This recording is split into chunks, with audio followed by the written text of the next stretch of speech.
Azərbaycan qanunvericiliyində nikah yaşına çatmayan şəxsi erkən evliliyə daxil olmağa məcbur etmə halına görə pul cəriməsi və ya 4 ilədək müddətə azadlıqdan məhrum etmə cəzası var.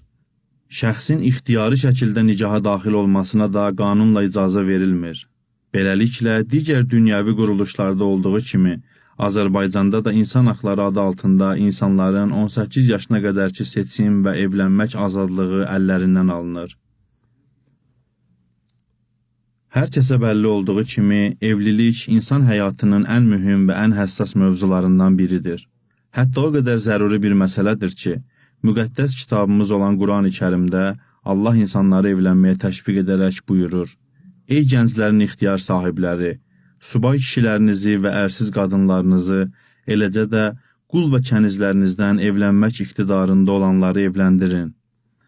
Əgər yoxsul olsalar, Allah onları öz lütfi ilə dövlətli edər. Allah sonsuz genişlik sahibi və biləndir. Nur surəsi 32-ci ayə.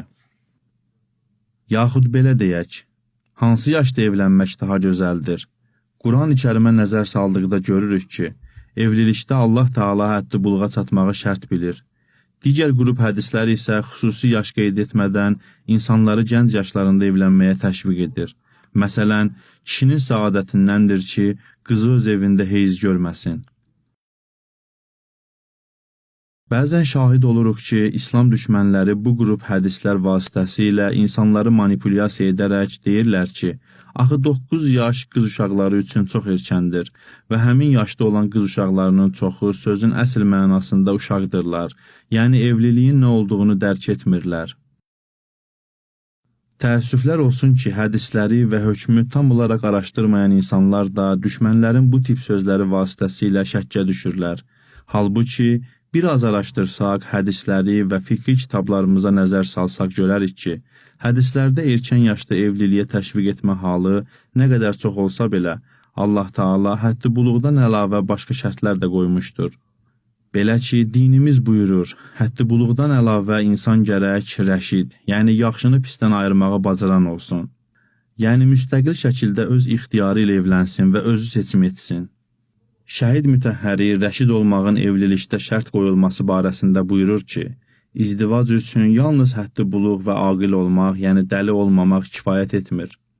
Bunlardan əlavə, gərək yuxarıda qeyd etdiyimiz rəşidlik də mövcud olsun. Rəşidliyi ümumi mənada izah etmək istəsək, bu cür deyə bilərik ki, insanın idarəçiliyə ləyaqəti olsun və buna mənəvi gücü çatsın.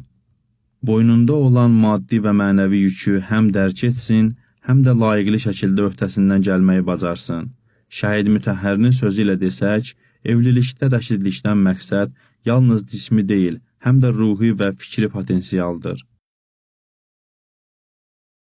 Bir sözlə, həm qadın, həm də kişi bilməlidir ki, evlilik nə deməkdir? Cəmiyyət və mədəniyyətlərdən asılı olaraq bu dərrakə qabiliyyətinin yaşa nisbəti ayrı-ayrı dövrlərdə və icmalarda fərqli şəkildə özünü göstərmişdir. Bəs görəsən, dinimiz niyə erkən yaşda evlənməyin tərəfdarıdır? Bunun səbəbləri nədir? Səbəblərdən biri budur ki, ömür ötmədən, qocalmadan evliliyin xeyir və səmərəsini görmək mümkün olsun. Bir digər səbəb isə cavan yaşda evlənməklə cinsi tüğyanların qarşısını almış oluruq. Buna görə Həzrəti Peyğəmbər buyurub, hər kim evlənsə dininin yarısını tamamlamış olur. Yəni, insanın dininin yarısı əksər vaxtlarda cinsi tüğyanlara görə məhv olmaqdadır. Bunun biz real həyatımızda da şahidi oluruq. Kör-körana şəkildə qərbdən təqlid edilərək evlilik yaşı 18-ə kimi uzadılmışdır və məhz buna görə də cəmiyyətimizi fəsad bürüməkdədir. Nə qədər şahidi oluruq ki, məktəbdə oxuyan qız və ya oğlanlar cinsi istəyə görə Allahın haram buyurduğu yollara əl atırlar.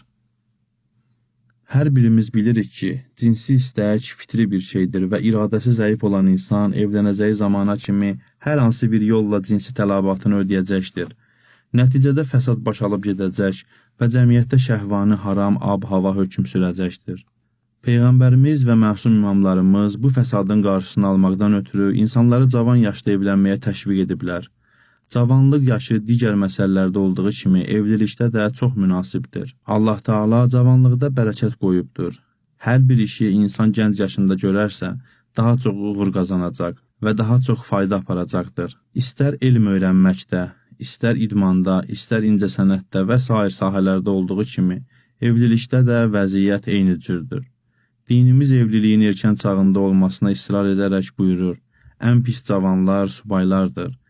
Yəni evliliyə ehtiyacı olduğu halda evlənməyən gənclər məzəmmət olunur. Son olaraq bunu da demək yerinə düşər ki, dinimiz erkən yaşlarda evlənməyə təşviq etdiyi zaman ataların öz oğlunu zorla evləndirməsi və ya qızını ərə getməyə məcbur etməsi kimi mənfi halları heç zaman və heç bir formada təsdiq etmir.